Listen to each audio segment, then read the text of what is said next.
God raised Jesus from the dead and seated him at his right hand in the heavenly realms, far above all rule and authority, power and dominion, and every title that can be given, not only in the present age, but also in the one to come.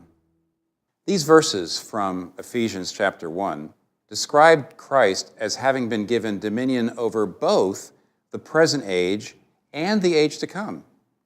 Now that is a very startling statement. How can Jesus be ruling right now over both the present age and the future age? How is it possible to rule over something that's both present and future? The present age is the age in which sin reigns, and therefore everything is disintegrating. It began with the fall in Genesis 3. As soon as Adam and Eve sinned, they experienced spiritual alienation from God, emotional alienation within, social alienation from one another, and physical alienation from nature. In other words, the present age is the age in which everything falls apart, spiritually and emotionally, socially and physically. In the Old Testament, however, the writers were continually looking forward to a new day, the age to come, when God would return and he would redeem the world and all the alienations and all the disintegrations would be mended. Psalm 96, for example, says that even the natural order will be redeemed. Let the heavens rejoice. Let the earth be glad. Let the sea resound and all that is in it. Let the fields be jubilant and everything in them. Then all the trees of the forest will sing for joy. They will sing before the Lord, for he comes to judge the earth. He will judge the world in righteousness and the peoples in his truth. In this age to come, all the alienations caused by sin will be healed. The entire world with all its dimensions of life will be renewed. Pain will be banished, tears wiped away, and even the trees will sing for joy. When Jesus then came to earth, he brought the power of the age to come into this world, so we can experience it now. When Christ returns to earth, the present age will end completely and the age to come will come fully. Meanwhile, we actually live between the two ages in what's been called the overlap of the ages. How could we live then in this overlap in such a way that our friends, our colleagues, our family, our neighborhoods, and our world, that they would experience this age to come? How could they come to experience an age which Psalm 96 says will have such new life and power that no disease or decay, no poverty, blemish, or pain will be able to survive? How can we do that for them?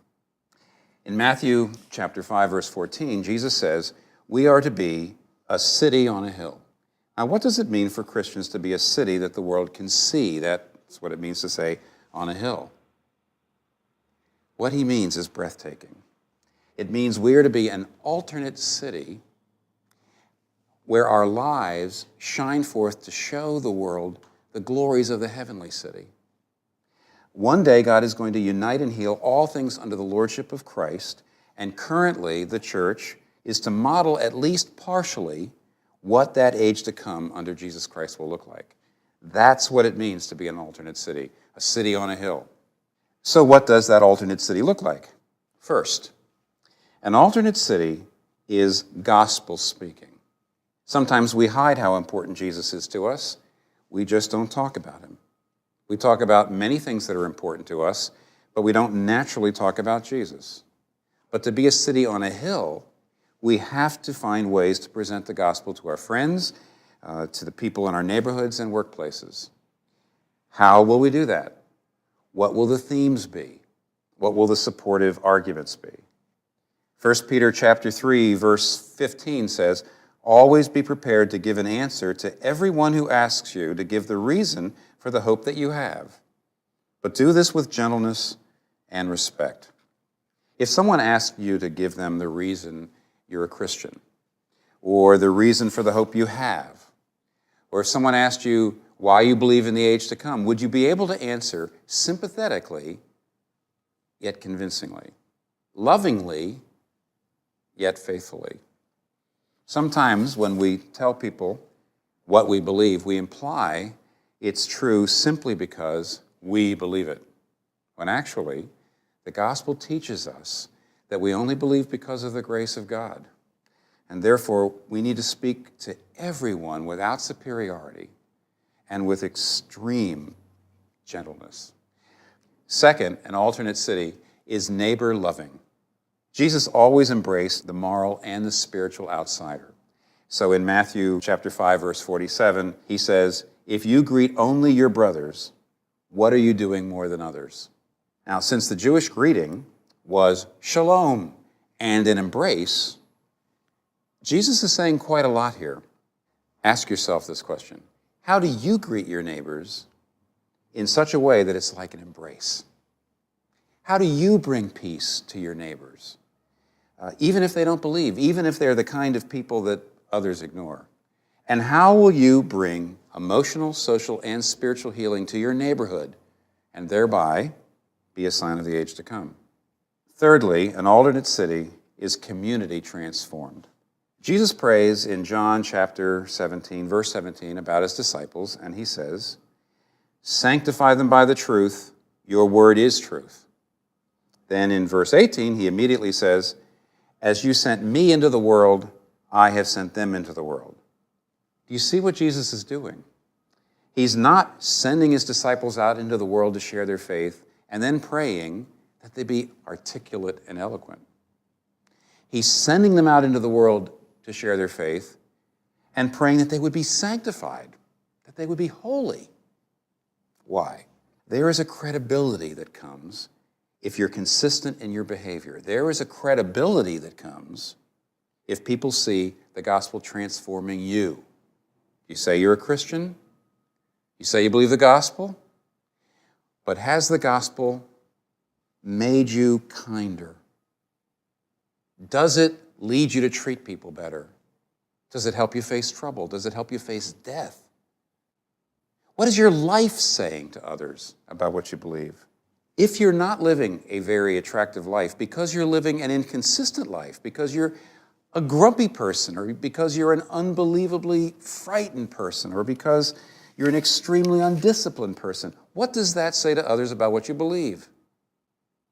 But we're not only to be witnesses, quote unquote, by our individual lives, but through our communal lives together. How are we living our lives together as Christians? Paul in Romans chapter 12, verses 1 and 2 says this, and I want to paraphrase it. He says, "Offer your collective bodies as a single living sacrifice, holy and pleasing to God." See, he's saying present your bodies, plural, to be a sacrifice, singular.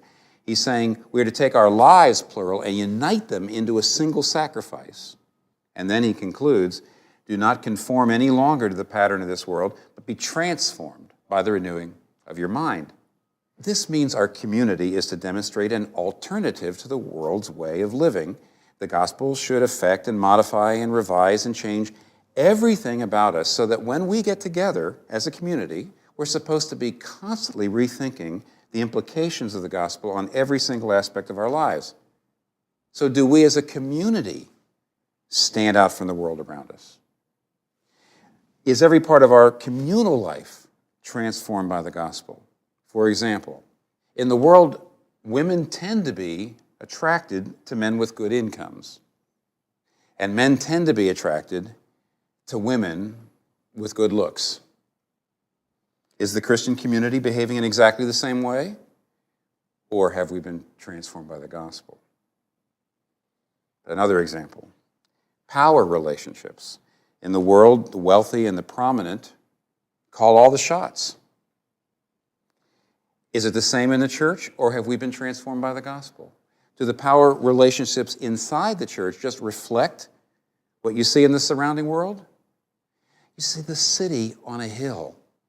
When Jesus speaks about that, he's talking about a way to model an alternate kind of human society, an alternate way to do virtually everything: business, sexuality, race relations, art, conflict resolution, everything. So, if we want to really help people get a glimpse of the age to come, we need gospel speaking, neighbor-loving, community-transformed communities everywhere, in every neighborhood, nook and cranny. And that's the reason, by the way, why church planting, which is the planting of new communities, is so important. Could you encourage your church in planting new congregations? Could you be part of a new church financially and personally? Here's the bottom line. Jesus' command to be witnesses is a communal command. When he says, be a city, that is not something that an individual Christian can do on his or her own. You might be obedient to Jesus as an individual, but the question is, are we being communally disobedient? So in our time between the present age and the age to come, we need to build an alternate city together.